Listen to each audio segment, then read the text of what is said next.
임시 예배 초소로 왔는데 너무 좋은 것 같습니다. 1년만 1년 반만 있기에는 너무 아까울 정도로 너무나 좋은 것 같습니다. 어떤 목사님이 이사하고 나서 첫날을 그냥 잘 수 있는 사람은 사람도 아니다 이렇게 얘기했습니다. 첫날 정도는 설레서 못 자야 된다 이렇게 얘기하더라고요. 근데 오늘 집에 가면 못 잘 것 같은 그런 느낌이 듭니다. 너무나 좋습니다. 두 가지 점이 되게 저는 감사합니다. 우리가 이사를 위해서 많이 기도했지 않습니까? 하나님이 은혜 베풀어 주셔서 정말 예배가 단 한 번도 중단되지 않고 계속 지속되어졌다는 게 너무 감사하고, 그리고 이렇게 좋은 교회인지 제가 몰랐습니다.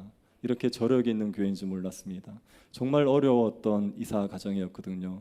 다른 교회 어떤 분한테 제가 영상을 좀 부탁드렸는데, 목사님 스케줄 이렇게 잡지 마시려고, 이렇게 타이트하게 잡아가지고 어떻게 하냐고 그렇게 얘기하시더라고요.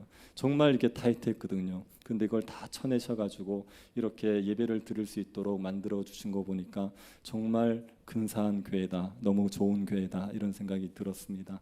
이곳에서 우리가 정말 기도 많이 하고 은혜를 풍성히 누렸으면 좋겠습니다. 이곳에서 부흥을 경험하고 우리가 내적으로 새로워져서 새 교회당 가서 정말 근사한 교회로 함께 자라갈 수 있게 되기를 바랍니다. 제가 교회 다니지 않지만 힘든 상황을 보내고 있는 불신자에게 어려우시면 하나님 앞에 기도하시라고 그렇게 권한 적이 있습니다. 저는 이제 약간 인사치레로 그렇게 얘기했죠. 근데 그분이 정색을 하고 저한테 얘기했어요. 제가 어떻게 하나님 앞에 기도합니까? 저는 하나님을 안 믿는데요, 교회를 안 다녔는데요, 제가 어떻게 기도합니까? 그렇게 얘기했습니다. 그래서 제가 그렇더라도 하나님께서 긍휼을 베풀어 주실 거니까 구해 보십시오 그렇게 기도했습니다. 저는 불신자의 기도를 하나님이 안 듣는다고 생각했습니다. 그런데 칼빈이 쓴 글을 보니까 칼빈이 하나님은 불신자의 기도도 들으신답니다. 그리고 불신자의 기도를 들어주시는 이유가 뭐냐? 하나님의 긍휼이 얼마나 큰지를 보여주기 위해서, 그리고 또 한 가지는 신자들에게 하나님께서 기도를 들어주실 것을 확신시켜 주기 위해서. 불신자의 기도를 들어주시는데 신자의 기도를 안 들어주겠습니까? 그래서 불신자의 기도도 들어주신다 그렇게 얘기하더라고요. 그래서 불신자들에게도 기도해라 이렇게 권할 수 있죠. 불신자들은 교회를 안 다니니까 어려움을 만났을 때 하나님을 찾는 게 어렵습니다. 신자들 중에도 그런 분들이 있습니다. 내가 지은 죄가 많아서 하나님 앞에 기도를 못하겠다 그렇게 얘기하시는 분들이 있습니다. 죄를 생각하면 면목이 없는 거죠. 하나님 앞에 이걸 다 해달라는, 내가 그동안 얼마나 마음대로 살았는지를 아는데 어렵다고 내가 하나님의 도움을 구해, 이런 생각이 드는 겁니다. 그런 분들이 시편 25편에서 도움을 받을 수 있습니다. 시편 25편을 보면 죄가 있는 사람이 어떻게 하나님 앞에 간구하는지를 우리에게 알려주고 있습니다. 시편 25편은 알파벳 시편과 유사합니다. 알파벳 시편이라는 것은 시편의 원어를 그 첫 행의 첫 글자 있지 않습니까? 그것만 다 따서 모아 보면은 히브리어 알파벳 순서로 되어 있는 것, 그걸 가르쳐서 알파벳 시편 이렇게 얘기합니다. 시편 25편은 그렇게 정확하게 알파벳 시편은 아닙니다. 빠진 것도 있고 순서가 뒤바뀌는 것도 있습니다. 그런데도 불구하고 알파벳 시편과 유사합니다. 이런 알파벳 시편은 구조를 잡아내기가 쉽지 않습니다. 어디서 어디까지가 어떤 내용이고 어디서 어디까지가 어떤 내용이고 이렇게 딱 잡아내기가 쉽지 않습니다. 그런데 이 시편 25편을 보면은 시인이 구하고 있는 명확한 세 가지가 있습니다. 세 가지의 간구를 하고 있습니다. 첫 번째 간구는 수치를 당하지 말게 해달라는 겁니다. 1절을 한번 보시겠습니까? 여호와여 나의 영혼이 주를 우러러 보나이다. 시인이 지금 하나님의 은혜를 구하고 있죠. 왜 우러러 보고 있냐? 하나님을 우러러 보고 있냐면은 원수들에게 핍박을 당하고 있기 때문입니다. 2절 하반절입니다.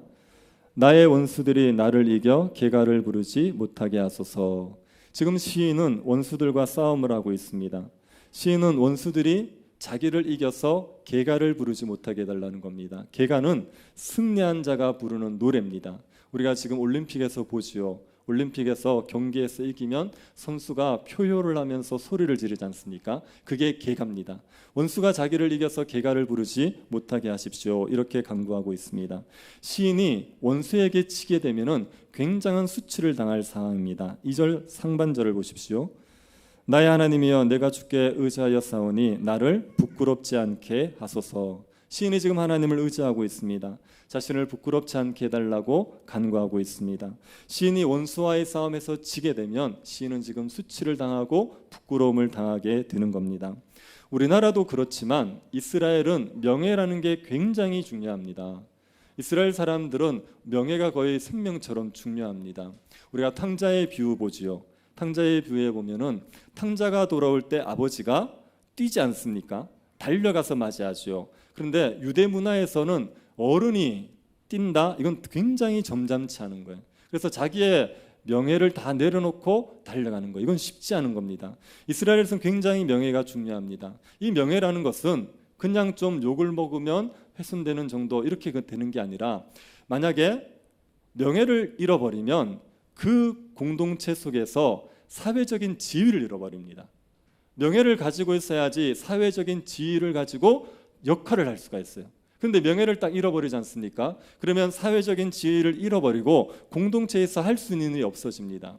예를 들어서 가정을 다스리는 가장이 성추행범으로 몰렸다고 해보십시오. 그래서 성추행범이 되었다. 그러면 가장의 명예를 잃어버리죠. 그러면 가정에서 할 수 있는 일이 없어집니다. 그만큼 이게 명예가 중요합니다. 그래서 이거 명예를 잃느냐 아니냐는 것은 사회에서 자신이 구성원으로서 역할을 감당하느냐 못하느냐를 결정지을 만큼 중요한 문제입니다.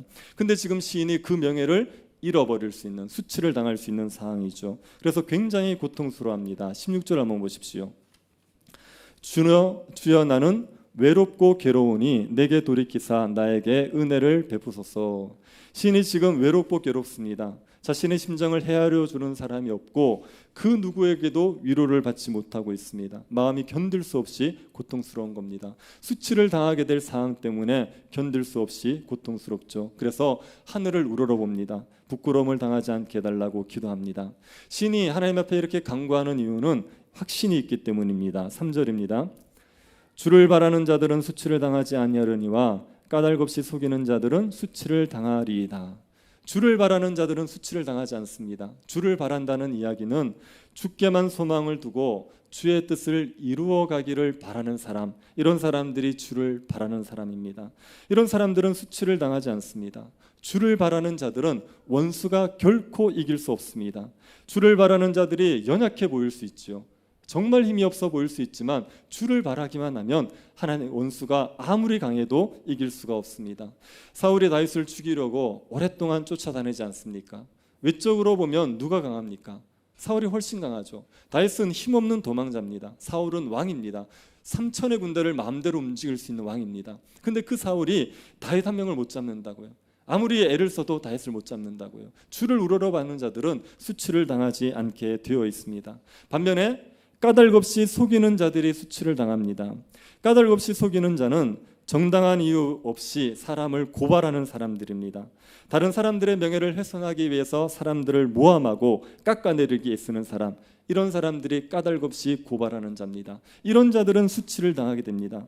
이들은 하나님을 바라는 자들이 아니죠. 하나님을 바라는 자, 하나님께 소망을 둔 자는 결코 사람을 깎아내리지 않습니다. 사람을 모함하지 않습니다. 사람에게 부끄러움을 주기 위해서 악의적인 말들을 하지 않게 되어 있습니다. 하나님을 바라는 자들은, 그런 자들은 다른 사람을 존중히 여기려고 하지 다른 사람의 명예를 훼손하려고 하지 않습니다. 이런 사람들은 하나님께서 수치를 당하게 만들어요. 다른 사람들을 모함하지 않습니까? 다른 사람들을 욕하지 않습니까? 그러면 욕하는 것 때문에 그 사람을 깎아내린다고 생각하죠. 그렇지 않습니다. 욕을 하면 할수록 자기가 깎여 내려가게 돼 있어요. 공동체 속에서 다른 사람을 욕하고 다니는 사람들을 누가 좋아합니까? 그런 사람을 누가 존중하겠습니까? 그러니 다른 사람을 욕하는, 다른 사람을 무고히 괴롭히는 그런 사람들은 하나님을 바라지 않는 자들이고, 그런 자들은 수치를 당하게 되는 겁니다. 시인에게는 이 믿음이 있기 때문에 주를 우러러보고 있습니다. 주를 우러러보면서 수치를 당하지 않게 해달라고 간구합니다. 20절도 한번 보십시오. 내 영혼을 지켜 나를 구원하소서. 내가 주께 피하오니 수치를 당하지 않게 하소서. 주께 피하오니 수치를 당하지 말게 하옵소서. 이렇게 얘기합니다. 우리가 살아가다가 보면 명예가 손상될 수 있는 상황들이 있습니다. 우리가 잘못해서 사람들에게 오해를 받아서 명예를 손상당할 수 있을지요. 이런 상황이 되었을 때 주께로 피하십시오. 주를 우러러 보십시오. 사람들에게 말해봐야 우리 말 알아주지 않습니다. 다 풀어내지 못합니다. 그런데 주를 우러러 보면 하나님께서 우리의 명예를 지켜주시게 되어 있습니다. 신자는 명예를 잃어버리시면 안 됩니다. 신자는 결코 세상에서 수치를 당하시면 안 됩니다. 제가 어떤 목사님이 후배 교육자들한테 누누이 강조한 한 가지가 뭐였냐면은 교육자들은 존경심을 잃어버리면 안 된다. 교육자들이 존경심을 잃어버리는 순간 사역을 놓친다, 못한다 이렇게 얘기했습니다. 예를 들어 존경심을 잃어버린다는 게 이런 거예요. 뭐 성도들한테 자꾸 얻어먹으려고 하고 성도들한테 자꾸 피해를 끼치고 이기적으로 행동하는 거 있지 않습니까?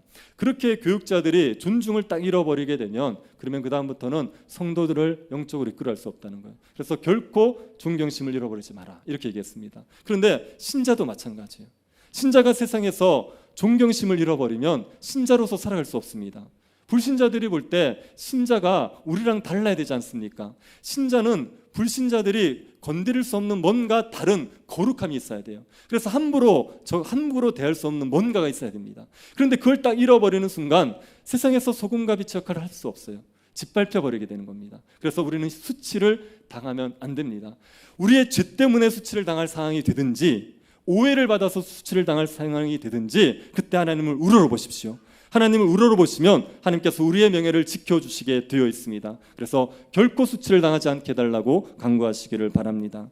두 번째로 시인이 간구하는 것은 나를 지도해 달라는 겁니다. 4절을 보십시오. 여호와여 주의 도를 내게 보이시고 주의 길을 내게 가르치소서. 시인이 주를 바라는 자가 수치를 당하지 않는다는 것을 압니다. 주를 바라는 자는 주께만 소망을 두고 주의 뜻을 이루어가기를 원하는 사람이라고 했습니다. 주를 바라는 자는 주의 뜻을 이루기를 원하기 때문에 주의 뜻이 무엇인지 알고 싶죠. 그래서 주의 길을 내게 가르쳐 주십시오. 어떻게 하는 것이 주의 뜻인지를 알려주십시오. 이렇게 간구하게 됩니다. 우리는 말씀대로 살아야 된다는데 다 동일하시죠. 우리가 말씀대로 살아야 됩니다. 다 아멘이시죠. 그런데 쉽지 않습니다. 막상 삶의 현장에 가서 말씀대로 살려 그러면 어떻게 사는 건지 굉장히 애매할 때가 많습니다. 주일날 가족 결혼식이 있어요. 예배 시간 때. 예배를 와야 됩니까? 가족 결혼식을 가야 됩니까? 뭐 이제 우리 집 일 아니죠? 네. 예배를 와야 됩니까? 가족 결혼식을 가야 됩니까? 네. 네. 그래서 우리가 합동측입니다. 네. 이게 애매하지 않습니까? 이런 애매한 문제들이 있다고요. 그래서 주의 뜻을 알게 해달라는 거예요. 저는 청년 때 정말 주의 뜻대로 살고 싶은데 어떤 게 주의 뜻인지 너무 헷갈릴 때가 많았습니다. 이게 말씀에 무지하니까 그러니까 구체적인 상황 속에서 어떻게 결정해야 될지 모르겠더라고요. 그래서 주의 뜻을 분별하는 우리에게 분별력이 너무 필요하죠. 이 기도가 필요합니다. 주님 우리에게 주의 길을 알려주십시오. 그리고 시인이 주의 길을 알려달라고 기도하고 나서 5절에 기도를 합니다. 5절 한번 보십시오. 주의 진리로 나를 지도하시고 교훈하소서. 주는 내 구원의 하나님이시니 내가 종일 주를 기다리나이다. 주의 진리로 나를 지도하시고 라고 말할 때 이것이 이런 의미입니다. 당신 진실 위에 저를 걷게 하시고 당신의 진리의 길 위를 제가 걷게 해주십시오. 이 얘기입니다. 그래서 4절에서는 주의 길을 알려주십시오 이렇게 얘기했다면 5절에서는 주의 길을 제가 걸을 수 있게 해주십시오 이렇게 기도하는 겁니다. 우리가 주의 도를 아는 게 중요하죠. 그런데 안다고 다 합니까? 안다고 다 행합니까? 그렇지 않죠. 우리가 어릴 때부터 말씀을 들은 게 얼마나 많습니까? 우리가 알고 있는 말씀대로만 살아도요 우리는 예수님입니다. 예, 지금 알고 있는 것대로만 살아도 우리는 예수님과 똑같아요. 아니요 비슷해요. 기분이 좋아서 막 말이 헛나오고 있습니다. 이렇게 우리가 아는 대로만 살아도 얼마나 거룩해지겠어요. 그런데 그게 안 되지 않습니까? 그래서 시인이 이 기도를 하는 겁니다. 제가 주의 진리의 길을 걷게 해주십시오. 제가 주의 도를 알고 그 길을 살아갈 수 있는 능력을 저에게 주십시오. 이렇게 간구하는 겁니다. 이 기도를 해야지요.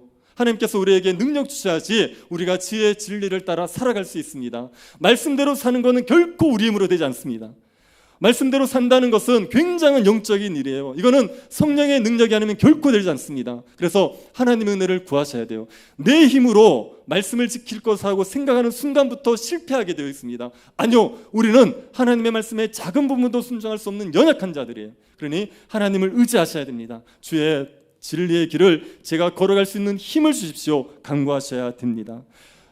주의 말씀대로 살려고 간구하실 때, 이건 오해의 여지가 있지만 한두 번 기도하고 그치지 마시고요, 그게 이루어질 때까지 한번 작정하고 매달려 보십시오. 정말 기도할 때 기도는 많이 한다고 들어주시는 거 아닙니다. 그래서 5분을 하면 안 들어주시고 50분을 하면 들어주시고 이런 거 아니에요. 그런 개념 아니에요. 기도는 관계 때문에 들으시는 거예요. 하나님이 나를 자녀로 생각하시고 하나님이 내 아버지기 때문에 들어주시는 거기 때문에 짧게 기도해도 들어주세요. 그런데 우리에게 간절함이 필요해요. 안 되지 않습니까? 말씀대로 사는 게 안 될 때는 간절하게 부르짖는 게 필요합니다. 작정하고 말씀대로 살기 위해서 30일이고 50일이고 100일이고 작정해서 기도하는 그런 기도가 필요할 때가 있단 말이에요. 시인이 보십시오. 시인이 5절에서 뭐라 그럽니까? 내가 종일 주를 기다리는, 주님 제가 주의 진리의 길을 걷게 해주십시오, 그 기도를 하고 나서 시인이 종일 주를 기다리는 거예요. 종일토록 하나님 앞에 매달리는 겁니다. 말씀대로 사는 게 안 되니까, 이게 너무 어려우니까 하나님 저에게 은혜를 주십시오, 그 기도를 종일 하고 있는 겁니다. 예수님이 겟세마네 동산에서 십자가를 앞두고 기도를 몇 번 하셨죠? 3번 하셨지 않습니까? 이게 이렇게 했겠습니까? 하나님 이 잔을 원하시면 치워주시고 뜻하시면 제가 지게 해주십시오, 아멘. 하나님 아멘. 하나님 아멘. 이렇게 했겠습니까? 피땀이 흐르도록 3번 한다는 거예요. 3번 한다는 게 정말 간절하게 한다는 겁니다. 정말 진액을 다 쏟아내도록 3번을 하시는 거죠. 왜요? 이게 안 되니까요.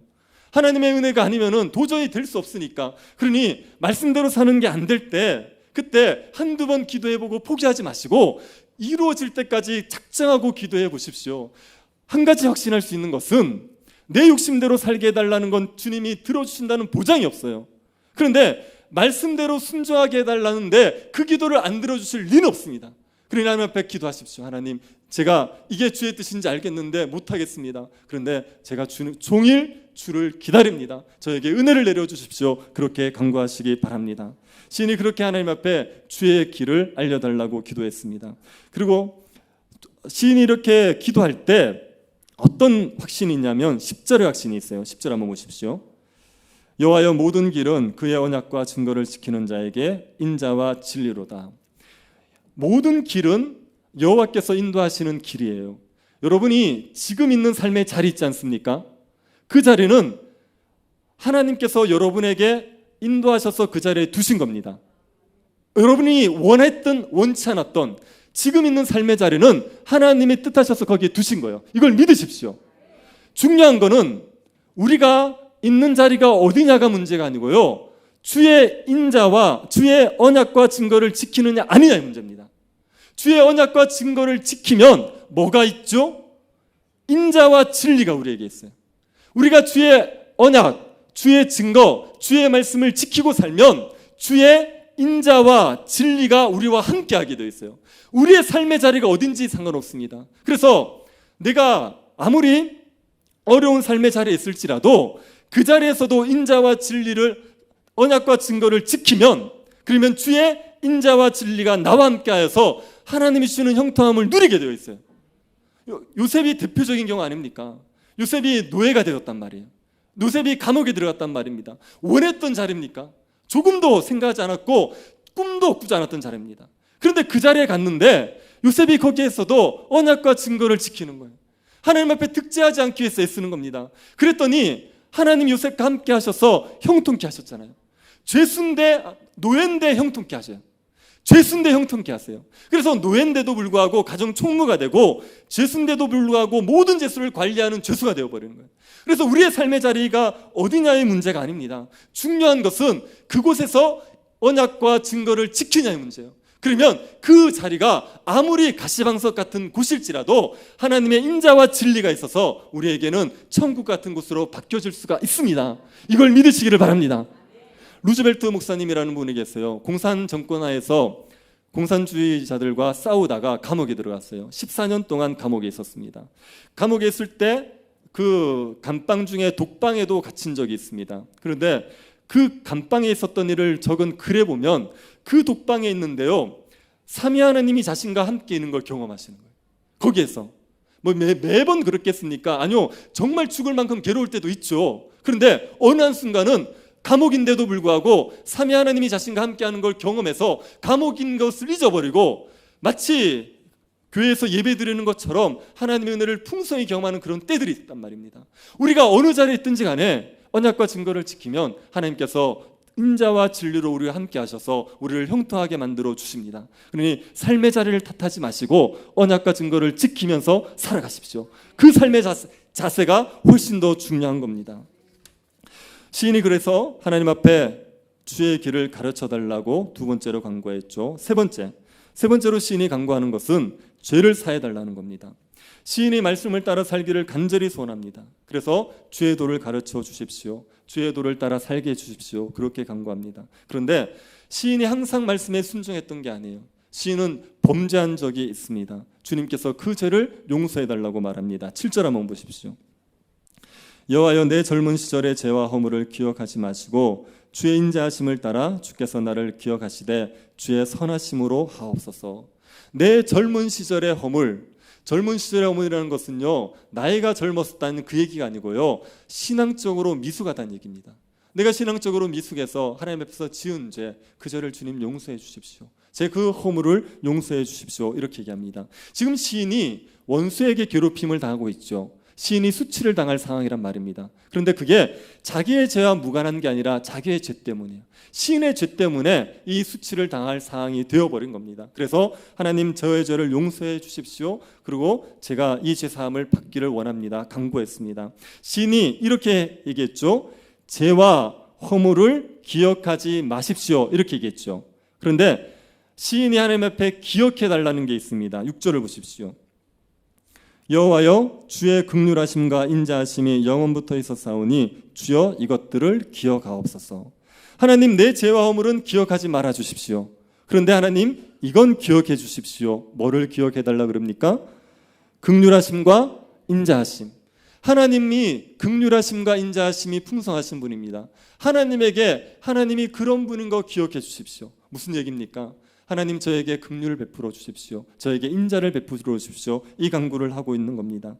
하나님께서 긍휼과 인자를 베풀어 주셔야지 우리가 죄사함을 받을 수 있어요. 그래서 시인이 하나님의 그 긍휼과 인자하심을 간구하고 있는 겁니다. 시인은 죄로 인하여서 고난을 겪고 있습니다. 하나님의 말씀대로 살지 못해서 원수에게 수치를 당할 상황이 되었습니다. 이럴 때 하나님 앞에 간구하는 거예요. 제 죄를 용서하시고 제가 수치를 당하지 말게 하여 주십시오. 저를 긍휼히 여겨 주십시오. 그렇게 기도하는 겁니다. 우리가 죄를 지어서 고난당할 때 그때 이 기도를 하시면 됩니다. 내가 잘못해서 어려움을 겪게 되었을 때 그때 이 기도를 하십시오. 저의 죄를 용서하시고 저를 수치를 당하지 말게 하여 주십시오. 이렇게 간구하면 됩니다. 그런데 여러분, 고난이 있고요, 죄가 있단 말입니다. 두 가지가 있어요. 죄를 지어서 고난이 왔으니까 고난이 있고 죄가 있습니다. 두 가지 중에 하나님 앞에 없애달라고 말할 때 고난을 없애달라고 얘기하는 게 초점이 되어야겠습니까? 죄가 없어지게 해주십시오. 이게 초점이 되어야겠습니까? 뭔 말인지 아시겠습니까? 여러분의 머리는 죄가 없어지기를 이게 정답인지 아시겠는데, 고난을 딱 겪으면 고난을 없애달라는 기도가 더 간절합니까? 죄가 없어지게 해달라는 게 더 간절합니까? 고난이죠. 고난이 없어지기를 더 구하죠. 그런데 고난에게 초점을 둘 게 아니라 죄에 초점을 둬야 됩니다. 그래서 고난을 없애달라는 기도보다 죄를 없애달라는 기도가 더 간절해야 돼요. 시인이 그렇게 하고 있습니다. 18절 한번 보십시오. 나의 곤고와 환난을 보시고 내 모든 죄를 사하소서. 여기에 보시면 시인이 나의 곤고와 환난은 봐주십시오 이렇게 얘기하고 죄는 사해달라고 해요. 곤고와 환난은 주님 봐주십시오. 죄는 사해 주십시오. 스펄전 목사님이 이 부분에 대해서 이런 설명을 했어요. 시인은 나의 곤고와 환난을 없애주시고 내 모든 죄를 보소서라고 기도하지 않는다. 나의 곤고와 환난을 없애주세요. 내 죄를 봐주세요. 이렇게 기도하지 않는다. 그는 이렇게 말하고 있다. 주여, 나의 곤고와 환난에 대해서는 나는 많은 말을 하고 싶지 않습니다. 그저 나의 그런 처지를 보아 주옵소서. 나머지는 다 주께 맡깁니다. 주께서 나의 곤고와 환난을 없애주신다면 나는 기쁠 것입니다. 그러나 주께서 원하시는 대로 해 주십시오. 나의 처지를 살펴주시기만 하면 됩니다. 그러나 내 죄들과 관련해서는 내가 정말 원하는 것이 있습니다. 나는 나의 모든 죄를 사함받아야 하겠습니다. 나는 죄들을 견딜 수 없습니다. 고난에 대해서는 주님 그냥 봐주십시오. 고난을 없애주시면 너무 좋겠지만 그러나 저는 그렇게 기도하진 않겠습니다. 하지만 제 죄만큼은 반드시 사해 주십시오. 이렇게 기도한다는 겁니다. 스펄전 목사님은 환난과 죄 중에 환난과 죄라는 두 손님이 집에 들어왔을 때 그때 한 명을 내보내야 된다 그러면 환난을 내보내라. 죄를 내보내지 말고 환난을 내보내라. 죄송합니다. 네, 피곤해서 그래요. 네, 그러니까 뭐를 내보낸다고요? 그렇죠. 여러분이 설교를 하시죠. 네, 죄를 내보내라 이렇게 얘기하는 거예요. 환난을 내보내지 말고. 우리는 환난을 내보내고 싶어요. 두 손님 다 마음에 안 들어요. 그래서 둘 다 쫓아내고 싶은데 그런데 또 쫓아내야 되면은 환난을 쫓아내고 싶은데 그러지 마라. 죄를 내보내라. 이렇게 얘기하는 겁니다. 그게 그렇게 이야기하는 이유가 뭐냐면요. 정말 죄에 대해서 죄를 사해 주십시오. 이렇게 얘기하면요. 그 사람은 자기의 죄가 얼마나 심각한지를 알아요. 그래서 그 죄로 말미암아 자기는 어떤 형벌을 받아도 괜찮다고 생각합니다. 고난이 힘들죠. 고난이 힘든데 그 고난이 죄 때문에 온 거 아닙니까? 그런데 이 힘든 고난보다 자기의 죄가 얼마나 심각한지를 아니까 하나님 앞에 감히 고난을 없애주세요 이 얘기를 못하는 거예요. 나는 너무 큰 죄를 지었는데 이 정도 고난을 준 것도 감사한 거예요. 나는 더 심한 걸 받아야 되는데 그 죄의 심각성을 아니까 고난을 없애주십시오 이렇게 얘기하지 못하고 오히려 하나님 앞에 죄를 사해 주십시오. 주님이 고난을 없애주시면 감사하겠지만 그러나 주님, 그건 주님이 알아서 하십시오. 다만 저의 죄만큼은 용서해 주십시오 이렇게 얘기하는 겁니다. 이런 사람들이 진짜 죄를 회개하는 사람이에요. 만약에 고난을 피하고 싶어서 죄를 회개하는 사람들이 있지 않습니까? 그런 사람들은 고난을 없애는 게 목적입니다. 그래서 만약에 고난이 없어지면 또다시 죄를 짓는다고요. 이 사람들은 진짜 회개가 아니에요. 감옥에 들어간 사람들이 있습니다. 그래서 이제 감옥에 들어간 사람들이 재판을 받지 않습니까? 그러면 판사한테 반성문을 써냅니다. 제가 정말 죽을 죄를 졌습니다. 뭐 몇십 장의 반성문을 써내요. 그래서 내고 나서 판사가 판결을 딱 합니다. 판결을 하는데 뭐 살인죄를 지었다 20년 판결했습니다. 그러고 나면 반성문을 썼던 사람들이 항소를 한다고요. 그 형량이 과하다고. 그러면 그 반성문은 진짜입니까? 가짜입니까? 가짜죠. 정말 그게 반성문이었으면 20년을 내렸으면 제가 사람을 죽였는데 20년 안 됩니다. 저한테 무기징역을 성령해 주십시오. 이게 반성문을 쓴 거에 의미가 있는 거예요. 자기의 죄의 심각성을 아는 사람은요 고난의 문제를 해결해야 되라 이렇게 얘기하지 못합니다. 내 죄가 얼마나 큰지를 아니까. 그러니까 하나님 앞에 하나님 고난의 문제는 하나님 알아서 하시고 이건 봐주시고 그리고 죄는 사해 주십시오. 제가 이 죄의 문제를 해결받고 싶습니다. 그렇게 간구하게 되어 있습니다. 이게 진짜 하나님 앞에서 우리가 죄를 회개하는 거예요. 그렇게 되면요 고난은 그냥 있어도 그만 없어도 그만 이게 크게 중요하지 않게 되는 겁니다. 이런 회개를 하십시오. 고난이 왔을 때 죄로 말미암아 어려움이 왔을 때 이런 회개에 이를 수 있도록 하나님 앞에서 정말 자기를 돌아보시고 하나님 앞에 죄사함을 구하시기를 바랍니다. 우리가 환난을 겪게 되는 것은 하나님께서 회개하라고 주시는 환난입니다. 이거를 기억하십시오. 제가 오해의 소지가 있어서 이것도 확신 있게 얘기하면 오해하실 수 있을 것 같지만 어려움이 생겼을 때 무조건 자기의 죄 때문이다 이렇게 생각하는 것도 문제입니다. 그렇지만 우리는 너무 고칠 게 많은 사람들이에요. 정말 고칠 게 많은 사람들이에요. 그래서 환난이 왔을 때 자기를 돌아보셔야 돼요. 자기가 경건했는지를 돌아보셔야 됩니다. 자기가 정말 사랑했는지를 돌아보셔야 돼요. 자기가 도덕적으로 살았는지를 돌아보셔야 돼요. 그리고 자기에게 그런 모습이 죄의 모습이 보이면 그 환난을 하나님께서 우리를 깨우치라고 주시는 메시지로 알고 하나님 앞에 죄를 회개하시고 철저하게 자신을 거룩하게 다듬는 기회로 삼으십시오. 그게 환난으로 말미암아 우리가 유익을 얻을 수 있는 방법입니다. 그렇게 환난을 통과하면 환난이 나에게 유익했다 말할 수 있죠. 하나님께서 우리를 사랑하셔서 이 환난을 선물로 주시는 겁니다. 이것을 통해서 더 거룩해지라고. 그러니 그런 환난이 왔을 때 하나님 앞에 철저하게 자신을 돌아보시고 하나님 죄를 사해 주십시오, 저를 긍휼히 여기십시오, 그렇게 간구하시고 죄 사함을 받으시면 그 환난에서 하나님의 은혜를 풍성히 누리실 수가 있습니다.